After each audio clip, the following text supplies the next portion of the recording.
Hola Paqui, ¿qué tal? ¿Cómo estás? Sin más, te voy a lanzar la pregunta al aire. ¿Decidimos lo que pensamos o no? Y no lo complico más. ¿Decidimos lo que pensamos o no? Esa sería la pregunta de donde van a hacer la reflexión de hoy. Somos nosotros los que, con nuestro juicio, con nuestra reflexión, con nuestra meditación, con nuestra moral, con todo lo que tenemos dentro del cerebro, de la mente, del pensamiento, decidimos si tomamos A o B, o es la confluencia de cosas informativas, sociales, culturales, religiosas, todas las cosas pertenecientes a la realidad que nos rodea, que converge con nuestra vida de a diario, que se mezcla con nuestra mente, con nuestra forma de pensar, la que decide si al final tomaremos A o B. Evidentemente es un tema que podríamos estar aquí horas hablando, es muy complejo, está abierto completamente, cada persona puede verlo de una manera o de otra. Por lo tanto, yo te voy a contar un ejemplo, Paqui. Seguro que recuerdas este momento, esta situación de la que va a partir esto hoy. 11S, te cuento 11S de 2001, te cuento ataque terrorista a las Torres Gemelas, te cuento accidente de las Torres Gemelas, te cuento el impacto, la bomba informativa que eso supone para miles y millones de personas que están viendo la televisión en ese momento y que se enteran, ¿no? En todo el mundo, además. Y entonces, con este ejemplo que tú recordarás, imagino, y que marca un antes y un después en la vida prácticamente humana, ¿no? Voy a jugar a imaginarme diferentes situaciones con este ejemplo, ¿no? Vamos a ver. Imagino y viajar en avión, ¿no? Antes o después. Antes de nada, que estaba pensando en ello, quería explicar o darte a entender qué sucede con el 11S cuando existe televisión y cuando no. Imagínate que el 11S hubiera sucedido sin televisión, sin medios de comunicación, sin redes sociales, sin nada.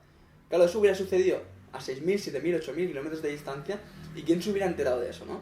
Nadie se hubiera enterado. El alcance llega cuando existe la televisión, cuando existen los medios informativos, cuando existe muchos periodistas que están ahí, que cubren la noticia, que la contrastan o no, ¿no? Eso ya depende de quien piense en conspiraciones o no, ¿no? Yo lo dejo a un lado. Entonces, ¿qué sucede en una persona si no existe información y si existe, ¿no? Ya para empezar, ¿no? Para sacar esta pregunta. Pero una vez existe, una vez nos marca, una vez lo vemos porque está en la televisión ese aparatito que tanto nos maneja, ¿no? De alguna manera. ¿Qué sucede en una persona como yo, por ejemplo, al tomar un avión? Imaginemos la situación antes del 11S. Imaginemos que yo es la tercera vez que viajo en avión. Quiero decir, no he viajado muchas. Todavía es una experiencia nueva, todavía es una experiencia que me impresiona. Todavía espero ese momento en que va a despegar, ¿no? Con cierto miedo, ¿no? Con el miedo de decir, ostras, va a coger mucha velocidad, va a salir volando. ¿Cómo pues? No, como no entiendo la física, como no entiendo cómo funciona todo esto, ¿no? Me surgen estas preguntas antes del 11S. Entonces yo viajo antes del 11S, tengo un árabe al lado, y a lo mejor por mi curiosidad me choca el turbante que lleva, o me choca el estilo que tiene de vestir, o lo que sea, como me puede chocar un judío, un rabino que lleva los rizos, como me puede chocar un chino, un árabe, un asiático, lo que sea, ¿no? Me puede chocar porque me parecer curiosas, me pueden parecer curiosas muchas cosas, ¿no? Pero antes del 11S creo que hubiera pensado en el avión y hubiera visto la multiculturalidad que hay en un avión, a lo mejor, pero nada más, ¿no? ¿Y qué pasa después del 11S? ¿Qué pasa después de haber recibido esa bomba informativa que llega a mi cabeza, que de alguna manera se mete como una semilla que echa raíces, que crece en mi mente y no me doy cuenta, ¿no? ¿Qué pasa al día siguiente del 11S cuando yo viajo en avión? Y viajo con el mismo árabe que planteaba antes, con la misma situación y con las mismas ganas o no, ¿no? ¿Qué pasa, no?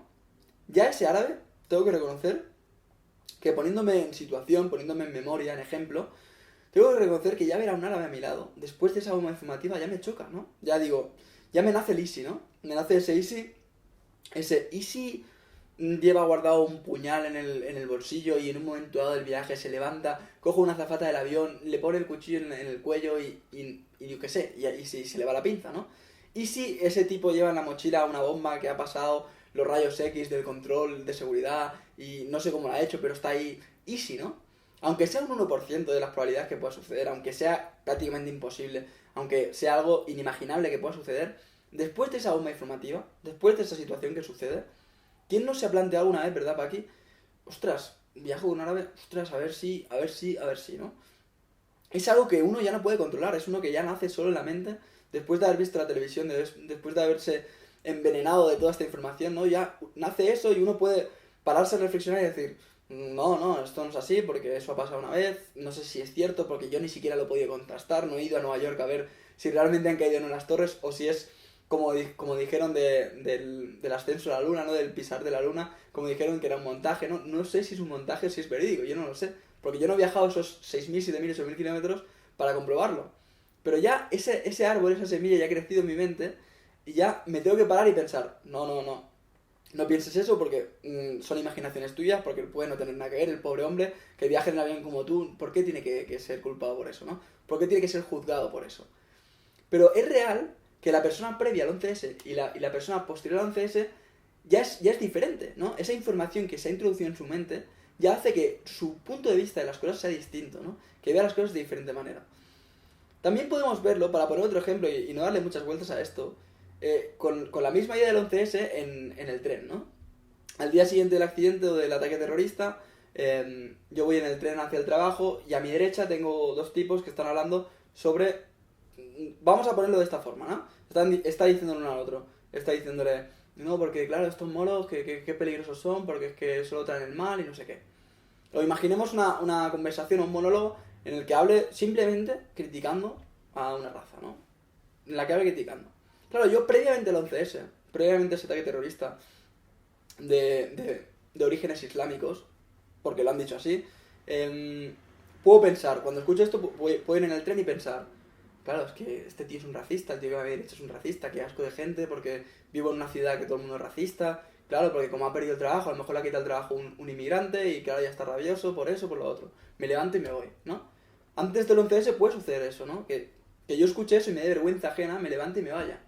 Pero ¿qué sucede en esa misma persona, en ese mismo yo, el día posterior al 11S?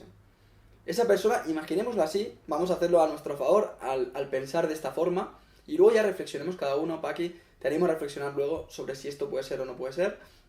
Esta persona después del 11S escucha la misma conversación, escucha al mismo hombre hablar y quizá al escuchar eso, directamente ya piensa que tiene una referencia al ataque terrorista. Directamente cuando dice que estos árabes, estos moros traen el mal a una sociedad, ya piensa directamente que se está refiriendo al ataque terrorista, que tiene toda la razón del mundo porque es cierto, porque cómo puede ser, porque a mí me afecta, porque yo tengo un miedo ya a viajar en avión o a moverme en transporte público, porque ya pienso que pueden ser atacados en cualquier momento, y ya pienso igual que él. O sea, he pasado de levantarme e irme porque me da vergüenza ajena a escuchar una conversación y decir, ostras, que tienes razón, es que cómo puede ser que estos árabes o que estos grupos islámicos hagan eso, ¿no? ¿Cómo puede ser que esta gente haga eso? Igual este tipo no se ha enterado, es la única persona en el mundo que no se ha enterado del 11S y está hablando de lo que hemos dicho antes, está hablando de que como un inmigrante le quita el trabajo, pues está rabioso, o que es racista de por sí, por culturalmente, por religión es racista, en el seno de su familia todos son así, o igual sí que está criticando el 11S, sea como sea. La cosa es que esa misma conversación puesta antes o después del 11S puede variar, que una persona se levante y se vaya porque le da vergüenza ajena, o que se quede y piense, ostras, tiene toda la razón del mundo. Entonces planteo la pregunta que planteaba al principio. ¿Somos nosotros realmente los que decidimos? ¿Somos nosotros realmente los que escogemos A y B? ¿O es lo que sucede en el momento en que vivimos, en el instante en que suceden las cosas, en este presente, lo que nos marca las decisiones futuras? Esa es la cuestión que dejo ahí con estos dos ejemplos, con estos dos puntos de vista, para que reflexiones, Paqui, para que pienses, para que filosofes, para que tengas algo en la cabeza con lo que jugar, con lo que dar vueltas, y te animo a pensar sobre ello. Y pronto hablaremos de más temas de estos de manipulación, porque me parece que aquí hay un punto muy interesante en el que uno puede descubrir realmente su pureza y su blancura de luz, ¿no?, que hay en el interior de cada persona. Por hoy lo dejamos aquí y nos vemos en próximas charlas. Un besito, Paqui. Adiós.